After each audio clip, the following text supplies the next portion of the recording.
Oi, meu nome é Vilma Roberta, eu tenho 12 anos e eu vou falar um pouco sobre ciências. A ciência estuda muitas coisas, mas o que a gente mais escuta falar é sobre os animais, as plantas, os seres vivos e os micro-organismos. Para mim, a ciência é muito importante, não só para o futuro, mas também para os dias de hoje. A ciência também é importante para a nossa vida e dos animais e plantas. A ciência está sendo muito importante nesse período de pandemia. Na minha vida, a ciência tem um impacto muito positivo e na da minha família também. Eu gostaria de fazer 2 perguntas. Quais são as maiores dificuldades para a evolução da ciência e como funciona a coloração da pele mais escura e da pele mais clara? Olá, Vilma Roberta. Meu nome é Adriana Balém e eu sou professora e cientista na Universidade Federal de Minas Gerais. Eu e meus alunos estudamos como nosso corpo combate doenças causadas por germes e também procuramos novas substâncias que possam ser usadas como remédio para combater essas doenças e também o câncer. Você quer saber como funciona a coloração da pele mais escura e da pele mais clara, né? Então vamos lá. O nosso corpo é formado por estruturas microscópicas chamadas células, que dão a forma ao corpo e realizam várias funções para a manutenção da nossa vida. Essas células se organizam para formar nossos tecidos e órgãos. Dentro delas há uma variedade de estruturas ainda menores que realizam os processos complexos, as transformações bioquímicas e que geram energia para o ser vivo. Essas estruturas são chamadas de organelas. Há também dentro das células o material genético, que é o responsável pela determinação das características do ser vivo e também da hereditariedade. As células podem apresentar diferenças tanto na aparência quanto na função que elas desempenham. Para você ter uma ideia, Vilma Roberta, no nosso corpo nós temos mais de 100 tipos diferentes de células. E a nossa pele é o maior órgão do nosso corpo e também é formado por tipos diferentes de células que têm funções diferentes. Na camada mais externa da pele, que é a epiderme, nós encontramos um tipo de célula chamada melanócito, que é especializado em produzir uma substância marrom chamada melanina. Depois que ele produz a melanina, ela fica armazenada dentro de estruturas chamadas melanossomos, que são distribuídas para as células vizinhas, né? Espalhando assim a melanina na epiderme, produzindo as diversas tonalidades e cores da pele humana.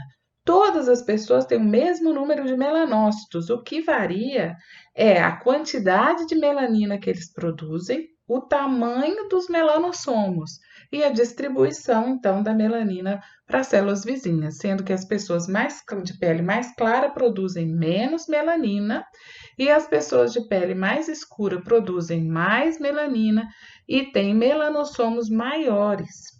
Se a distribuição da melanina não for uniforme, poderemos ver alterações na coloração da pele, como manchas, cenis que aparecem na mão das pessoas idosas, sardas, né?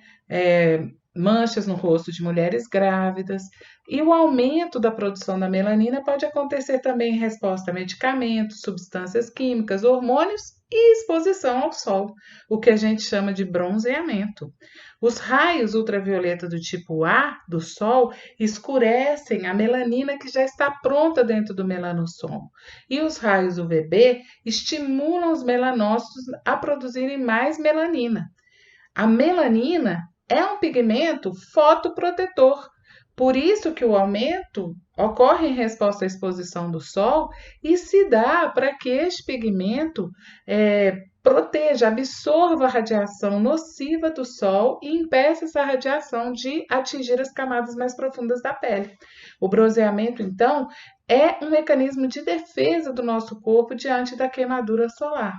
Resumindo, a cor da pele de uma pessoa é influenciada tanto por fatores genéticos herdados dos pais, os quais determinam os processos de produção e distribuição da melanina e o tamanho dos melanossomos, quanto de fatores do ambiente, como a exposição ao sol, que está relacionado, portanto, aos hábitos da vida da pessoa. Vilma Roberta, eu gostei de ver o seu interesse pela ciência. A ciência é mesmo fundamental para ajudar a humanidade a conhecer a natureza, os seres vivos, responder perguntas e enfrentar desafios importantes do nosso dia a dia. Sem a ciência, não há geração de conhecimento. A ciência melhora a qualidade de vida das pessoas, reduz desigualdades e constrói pontes. Todo mundo pode ser cientista, basta ser curioso e gostar de estudar. O cientista faz pesquisa para tentar responder uma pergunta e, quando encontra a resposta, essa vem cheia de novas perguntas. Aí ele tem que pesquisar mais e mais. Os cientistas vivem sempre com uma pulguinha atrás da orelha. E eu vou colocar uma atrás da sua. Por que será que, depois de um tempo, perdemos o bronzeado?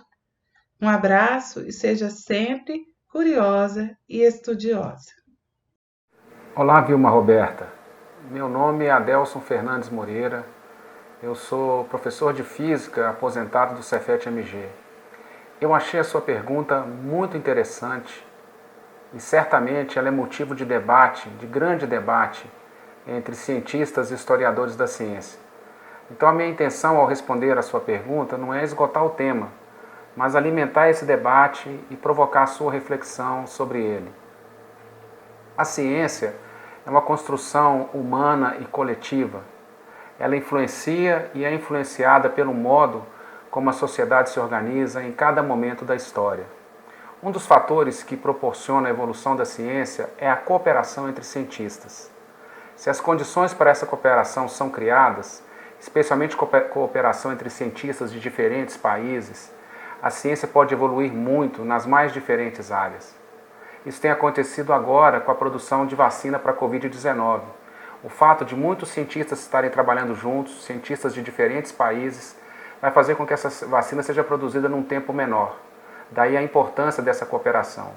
Se as condições para a cooperação não são criadas por causa de disputas econômicas, o que acontece no sistema capitalista em que vivemos, a ciência deixa de evoluir. Um outro fator importante a ser considerado como um obstáculo ao desenvolvimento da ciência, à evolução da ciência, é a ausência de financiamentos duradouros que garantam a continuidade das pesquisas.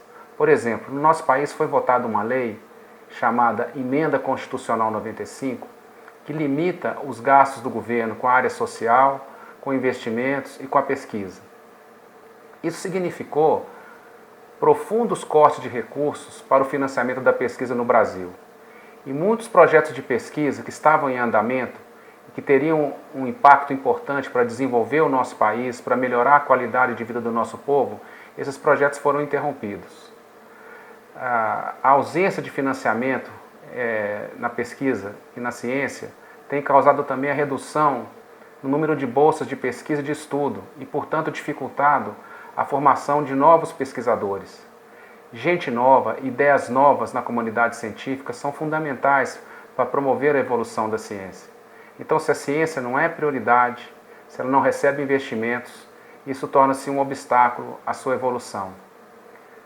Mas quando a gente quando nos colocamos sobre a questão da evolução da ciência, é preciso avançar um pouco mais na pergunta e nos questionarmos também sobre a evolução para onde? Não pode ser para produzir armas cada vez mais poderosas, não pode ser uma evolução para produzir medicamentos caros que apenas uma pequena parcela da sociedade vai ter acesso. A evolução da ciência que nós temos que buscar é uma evolução que esteja comprometida com a melhoria da qualidade de vida do nosso povo, sem qualquer distinção. Então você fez uma pergunta que iniciou um debate. Eu apresentei 2 pontos para discussão sobre a evolução da ciência relacionados à cooperação e o financiamento. E eu queria ouvir você. O que você tem a dizer sobre isso?